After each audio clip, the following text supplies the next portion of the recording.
Assalamualaikum warahmatullahi wabarakatuh. Alhamdulillahi rabbil alamin. Wabihi nasta'inu ala umurid dunya waddin. Wassalatu wassalamu ala ashrafil anbiya'i wal mursalin. Wa ala alihi wa sahbihi ajma'in. Ashhadu an la ilaha illallah wahdahu la syarikalah al-malikul haqqul mubin. Wa ashhadu anna sayyidana Muhammadan abduhu wa rasuluh sadiqul wa'dil amin. Allahumma salli ala sayyidina Muhammad wa ala ali sayyidina Muhammadin amma ba'du faya ayyuhal hadirun ittaqullaha haqqa tuqatih wa la tamutunna illa wa antum muslimun. Faqala Allahu ta'ala A'udzu billahi minasy syaithanir rajim. Bismillahirrahmanirrahim. Wa in ta'uddu ni'matallahi la tuhsuha. Innallaha laghafurur rahim. Segala puji bagi Allah, Tuhan semesta alam. Kepadanya kami memohon pertolongan bagi urusan dunia dan agama. Salawat dan salam atas Nabi dan Rasul yang paling mulia, dan bagi keluarganya serta para sahabatnya seluruhnya. Selaku khotib saya mengajak kepada diri saya sendiri dan juga kepada seluruh jamaah sekalian. Marilah kita meningkatkan ketakwaan kita kepada Allah Subhanahu wa Ta'ala. Adapun setelah itu, izinkanlah saya menyampaikan khutbah yang berjudul 4 golongan orang yang dirindukan surga. Jemaah salat Jumat yang dirahmati oleh Allah Subhanahu wa Ta'ala, surga merupakan balasan bagi orang-orang yang beriman. Setidaknya 4 golongan orang yang dirindui surga. Allah Subhanahu wa Ta'ala menciptakan surga dengan tangannya sendiri. Dikutip dari buku bertajuk Surga yang Allah janjikan dalam sebuah hadis Nabi Muhammad SAW yang berasal dari Anas ibnu Malik.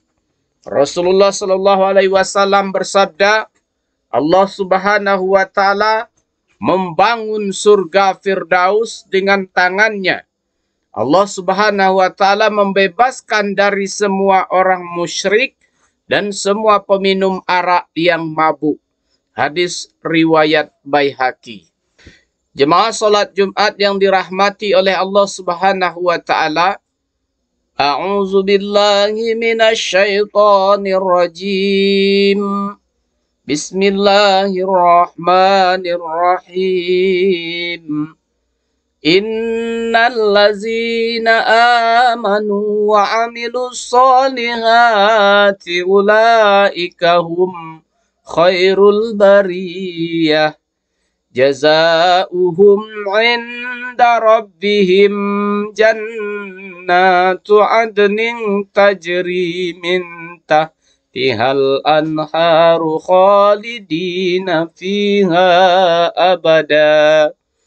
Radiyallahu anhum wa radu anhu dzalika liman khasya rabbah. Sungguh orang-orang yang beriman dan mengerjakan kebajikan, mereka itu adalah sebaik-baik makhluk. Balasan mereka di sisi Tuhan mereka ialah surga Adnan yang mengalir di bawahnya sungai-sungai. Mereka kekal di dalamnya selama-lamanya. Allah ridho terhadap mereka dan mereka pun ridho kepadanya. Yang demikian itu adalah balasan orang-orang yang takut kepada Tuhannya. Quran Surah Al-Bayyinah. Lantas siapa orang yang dirindui surga itu? Nabi Shallallahu Alaihi Wasallam bersabda, Bismillahirrahmanirrahim. Al-jannatu mustaqatu ila arba'ati nafar. Talil Quran, wa hafizil lisan, wa mut'imil ji'an, wa sa'imin fi sahri Ramadan. Surga merindukan 4 golongan. Orang yang membaca Al-Quran, orang yang menjaga lisan atau ucapan, memberi makan orang lapar, dan puasa di bulan Ramadan. Hadis riwayat Abu Daud dan Tirmizi. Jemaah salat Jumat yang dirahmati oleh Allah Subhanahu wa Ta'ala. Pertama, yang gemar membaca Al-Quran, talil Quran. Golongan pertama adalah orang yang lisannya senantiasa digunakan untuk membaca kalam Allah Subhanahu wa Ta'ala setiap waktu dan kesempatan yang ada, bahkan saat lapang maupun sempit. Jemaah salat Jumat yang dirahmati oleh Allah Subhanahu wa Ta'ala. Kedua, orang yang selalu menjaga lisannya dari berkata kotor, mencaci maki, dan menghujat. Wahafizil lisan. Golongan kedua ini termasuk orang-orang yang beriman yang disebutkan dalam sebuah hadis Nabi Shallallahu Alaihi Wasallam yang berasal dari Abu Hurairah. Rasulullah Shallallahu Alaihi Wasallam bersabda, An Abi Hurairah radhiyallahu ta'ala anhu anna Rasulullah sallallahu alaihi wasallam qala man kana yu'minu billahi wal yaumil akhir falyakul khairan aw liyasmut. Barang siapa yang beriman kepada Allah dan di hari akhir, hendaklah dia berkata yang baik atau diam.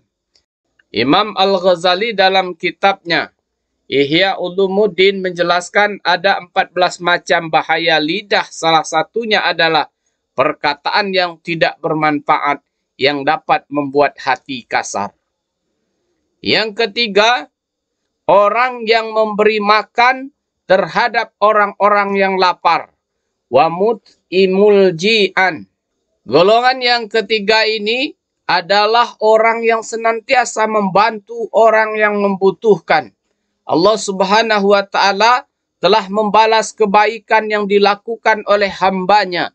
Bahkan kelak di hari kiamat, Allah Subhanahu wa Ta'ala akan memberikan makan dari buah-buahan di surga.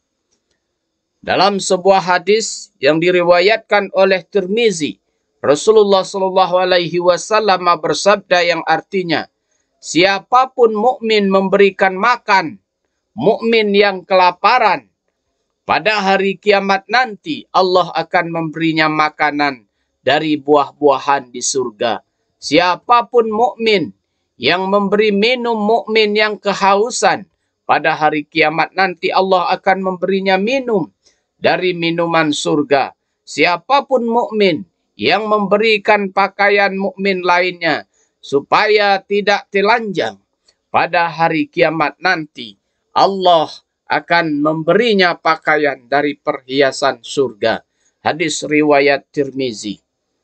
Keempat, orang yang berpuasa di dalam bulan suci Ramadan. Wasa'imina fi syahri Ramadan. Golongan keempat adalah orang yang senantiasa menjalankan ibadah puasa di bulan suci Ramadan.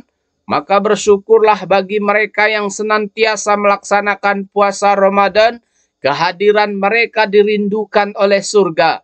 Allah Subhanahu wa Ta'ala juga telah menyediakan pintu surga bagi yang melaksanakan ibadah puasa, sebagaimana dijelaskan dalam sebuah hadis yang berasal dari radhiyallahu anhu, Rasulullah sallallahu alaihi wasallam bersabda yang artinya, sesungguhnya di surga ada pintu yang dinamakan Ar-Rayyan. Orang yang berpuasa di hari kiamat masuk dari pintu itu. Tidak dibolehkan seorang pun memasukinya selain mereka. Lalu dikatakan, di mana orang-orang yang berpuasa? Mereka pun bangkit. Tidak ada seorang pun yang masuk kecuali dari mereka. Ketika mereka telah masuk, pintunya ditutup dan tidak seorang pun masuk lagi. Hadis riwayat Bukhari dan Muslim. Demikianlah khutbah yang dapat saya sampaikan. Barakallahu li wa lakum fil Qur'anil Karim wa nafa'ani wa iyyakum bima fihi minal ayati wa zikril hakim. Wa taqabbalallahu minni wa minkum tilawatahu innahu huwas sami'ul alim.